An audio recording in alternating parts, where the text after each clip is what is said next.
میرے رسول پاک سید عالم صلی اللہ علیہ وسلم نے جو معیار عزت قرار دیا ہے وہ تقوی ہے. قرآن مجید نے جو معیار عزت قرار دیا ہے وہ نہ کسی بڑے کا بیٹا ہونا، نہ کسی اعلیٰ نسل خاندان سے ہونا، یہ بھی وقار کی علامتیں ہیں. لیکن قرآن مجید نے کہا کہ ان اکرمکم عند اللہ اتقاکم، فرمایا اللہ کے نزدیک اس کی عزت زیادہ ہے جو اللہ سے زیادہ ڈرتا ہے.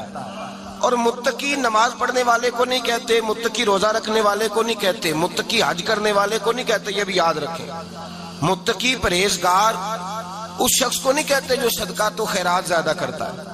متقی پرہیزگار اس کو کہا جاتا ہے جو گناہوں سے بچتا ہے، جو غلطی نہیں کرتا وہ پرہیزگار ہے، جو گناہ سے حد الامکان کوشش کرتا ہے بچنے کی وہ پرہیزگار ہے.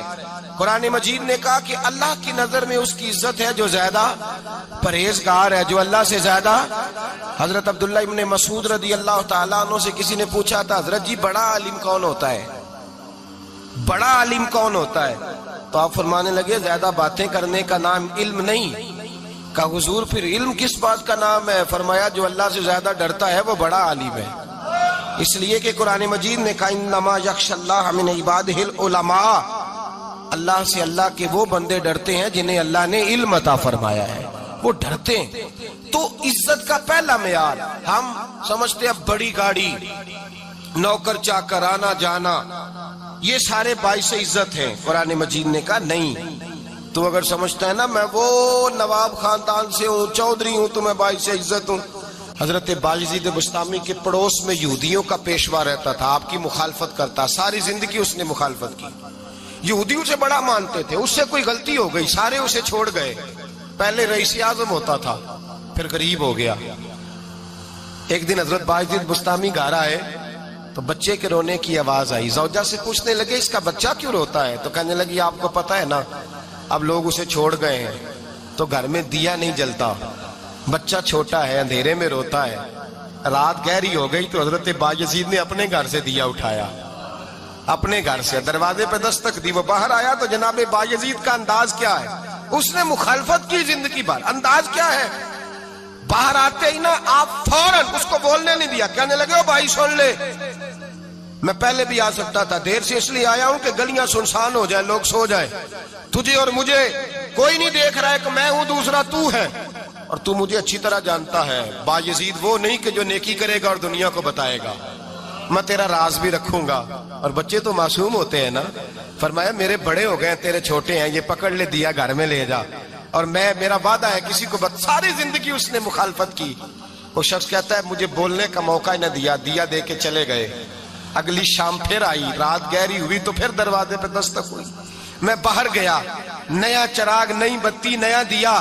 کہنے لگے دیکھ کوئی نہیں دیکھ رہا، میں اس وقت آیا ہوں جب تنہائی ہو، اور تو مجھے جانتا ہے میں غلط بات بھی نہیں کرتا، یہ دیا رکھ لے، میں کسی کو بتاؤں گا بھی نہیں. کہتے چلے گئے. تیسرا دن آیا تو وہ یہودی کہتا ہے میرے صبر کا بندھن ٹوٹ گیا، میں ٹوٹ گیا. ان کی نیکی نے مجھے خرید لیا، ان کے معاف کرنے نے ان کی عزت میرے دل میری روح میں بڑھا دی. کہتے ہیں جب دروازے پہ دستک دی میں باہر آیا، انہوں نے دیا تھمایا. کہنے لگے دیکھ بھی کوئی نہیں رہا، اور تو مجھے جانتا ہے میں مصطفیٰ کا غلام ہوں، میں جھوٹ بھی نہیں بولتا، میں بتاؤں گا بھی نہیں، تیرا راز رکھوں گا. کہتے ہیں انہوں نے دیا تو اس یہودی پیشوا نے شور مچانا شروع کیا. کہنے لگا مسلمانوں باہر نکلو، یہودیوں باہر آؤ، عیسائیوں باہر آؤ. شور مچ گیا، لوگ چھتوں پہ چڑھ گئے. کیا ہوا کیا ہوا؟ کہنے لگا یہ بایزید ہے، میں یہودیوں کا پیشوا ہوں. میں نے ساری زندگی جھوٹے الزام لگائے، ساری زندگی اس کو بدنام کرنے کا ہر حربہ استعمال کیا، جو مجھ سے بن سکتا تھا میں نے کیا. پر یہ عجیب شخص ہے، یہ پرسوں بھی مجھے دیا دے گیا ہے، آج بھی دے گیا ہے، کل بھی دے گیا ہے. میں ساری زندگی اسے رلاتا رہا، اور اس نے میرا چھوٹا سا بچہ بھی میرے بچے کا رونا بھی اس سے برداشت نہیں ہوا. میں تم سب کو گواہ بنا کے کہتا ہوں میں جھوٹا ہوں. بایزید سچے ہیں، ان کا مذہب بھی سچا ہے، قرآن بھی سچا ہے، اسلام بھی سچا ہے، اور جس مصطفیٰ کا یہ کلمہ پڑھتے ہیں وہ محبوب بھی بڑا سچا ہے. یہ سچے دین کے ماننے والے ہیں. کہنے لگے میں تمہیں گواہ بنا کے مصطفیٰ کا کلمہ پڑھتا ہوں اور تمہیں بتاتا ہوں کہ آؤ سارے در رسول پہ جھک جائے. بھائی یاد رکھیں، سمجھیں، غور کریں، عزت درگزر سے، اب اس پر میں زیادہ بات نہیں کر سکتا، عزت درگزر سے ملے گی۔ ایک تو آپ کو عزت عاجزی سے ملے گی، تقوی سے ملے گی، عزت درگزر سے ملے گی، عزت قناعت سے ملے گی، عزت کم بولنے سے ملے گی۔ اور اگر زیادہ عزت لینی ہے اور عزت اتنی لینی ہے کہ چھا جاؤ دنیا میں، اگر چھا جانے کا شوق ہو نا تو پھر رب فرماتا ہے میرے مصطفیٰ کی غلامی کر لو، پھر میرے نبی کے ہو جاؤ۔ قل ان کنتم تحبون اللہ فاتبعونی یحببکم اللہ، فرمایا تم میرے نبی کے ہو جاؤ، دنیا بھی تمہاری اور دنیا بنانے والا خدا بھی تمہارا ہو جائے گا۔ تم میرے غلامی مصطفیٰ میں عزت ہے، رسول اللہ کی نوکری میں، اور قسم اللہ کی بڑی عزت ہے، بڑی عزت ہے، بڑا وقار ہے، بڑا پیار ہے، بڑا حسن ہے، بڑی رعنائی ہے، بڑا ٹھہراؤ ہے۔ یار وہ جو لوگ کہتے ہیں نا میں پتہ نہیں کون ہوں، کہاں کا رہنے والا ہوں، یار نہیں لوگ پوچھتے تو کون تھا، تیری برادری کیا ہے، تو کہاں کا ہے، نہیں پوچھتے۔ تیرے لبوں پہ اگر ذکر مصطفیٰ ہے تو دنیا تیری غلام ہے، اگر تو حضور کا ہے تو پھر سارے دامن مصطفیٰ سے جو بھی لپٹا وہ یگانہ ہو گیا، اور جس کے حضور ہو گئے اس کا زمانہ ہو گیا، جس کے حضور ہو گئے اس کا۔ اقبال کہتے ہیں قوت عشق سے ہر پست کو بالا کر دے، اور دہر میں اس میں محمد سے اجالا کر دے، اور کی محمد سے وفا تو نے تو ہم تیرے، کی محمد سے وفا تو نے تو ہم تیرے، یہ جہاں چیز ہے کیا لوح قلم تیرے۔ رسول اللہ کی غلامی عزت دیتی ہے، نبی پاک کی نوکری، اللہ کرے آپ بول پڑے آمین کہنا، نبی پاک کی غلامی عزت ہے، حضور کی غلامی۔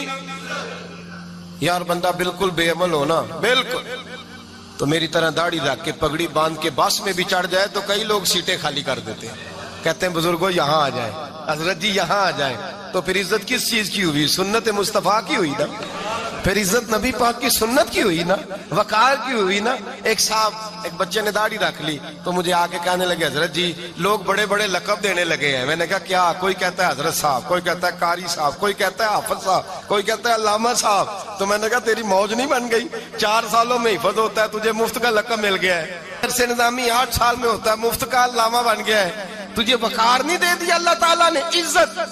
میرے اعلیٰ حضرت فرماتے ہیں عزت در رسول پہ ہے، عزت حضور کی۔ اور اعلیٰ حضرت نے ایک بات لکھی ہے بڑی قیمتی، اور میں نا جب کبھی پریشان ہوتا ہوں نا تو میں یہ والی بات کھول کے پڑھتا ہوں اعلیٰ حضرت، یہ بات ڈھارس بندھاتی ہے، ڈھارس توانائی دیتی ہے، پورا مضمون باندھا ہے۔ اعلیٰ حضرت کہتے ہیں بے روپیہ تھا مداری، روپ بدل بدل کے دکھایا کرتا تھا، بادشاہوں سے انعام لیتا تھا۔ ایک دن اورنگزیب عالمگیر کے پاس آ گیا، کہنے لگا میں روپ بدلوں گا، اگر آپ پہچان نہ سکے تو میں انعام لوں گا۔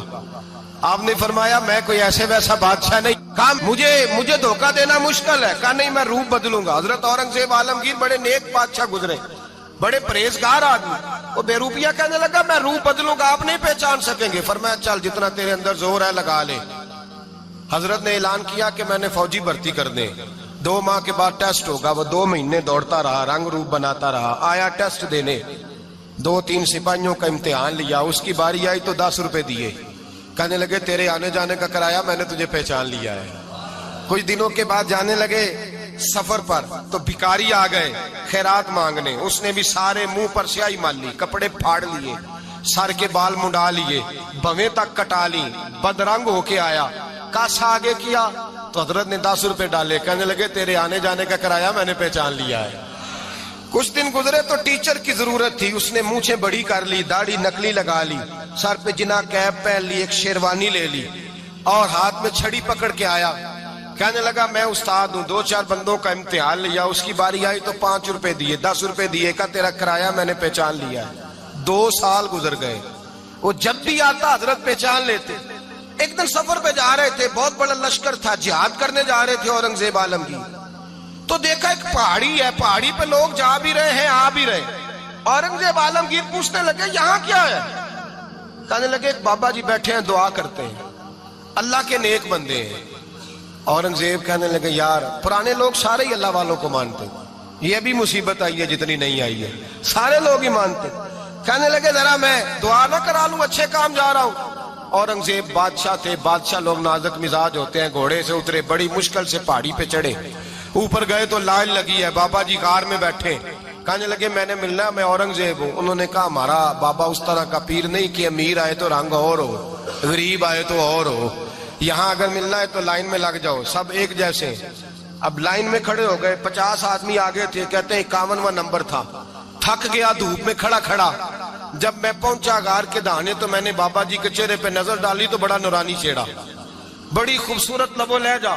میں نے کہا میرے جیسا آدمی بھی پگڑی باندھ لے تو اچھا لگنے لگ جاتا ہے، بڑا خوبصورت انداز۔ کہتے ہیں میں ان کے پاس اتحیات کی حالت میں بیٹھ گیا۔ میں نے کہا حضور میں جا رہا ہوں جہاد کرنے، دعا کرنا۔ بزرگوں نے ہاتھ اٹھائے، اللہ اس کی مدد فرما، دین کو غلبہ عطا فرما، اسے دین کا سچا پکا سپاہی بنا۔ پھر تھپکی دی، 2-4 نصیحتیں بھی کر ڈالی، دیکھنا ظلم نہ کرنا، زیادتی نہ کرنا، جب تو جیت فخر نہ کرنا، غرور نہ کرنا، نصیحتیں بھی کر دی۔ کہتے ہیں اب جب میں اٹھا تو 2-4 دینار بطور نذرانہ مسلح کے نیچے رکھے، اور الٹے قدم جب میں غار سے اترا انہوں نے رومال جھاڑا اور اٹھ کے کھڑے ہو گئے، کہنے لگے آج نہیں تو نے پہچانا، آج نہیں تو نے پہچانا، میرا انعام بنتا ہے، آج نہیں پہچانا، لا پیسے۔ اورنگزیب کہنے لگا یار تو نے حد کر دی، کہاں چڑھا کہاں کھڑا رہا، دھوپ میں تھک گیا، کمال کر دی بھائی تو نے، بتا تو کیا لے گا، اب تو دیکھ جلدی بتا، وہ کتنے لوگ پیچھے دھوپ میں کھڑے ہیں، لشکر سارا کھڑا ہے، کیا لے گا؟ اس نے کہا سب سے قیمتی ہیرے وہ ہیں جو تیرے سر کے تاج میں لگے ہوئے ہیں، مجھے تیرا تاج چاہیے۔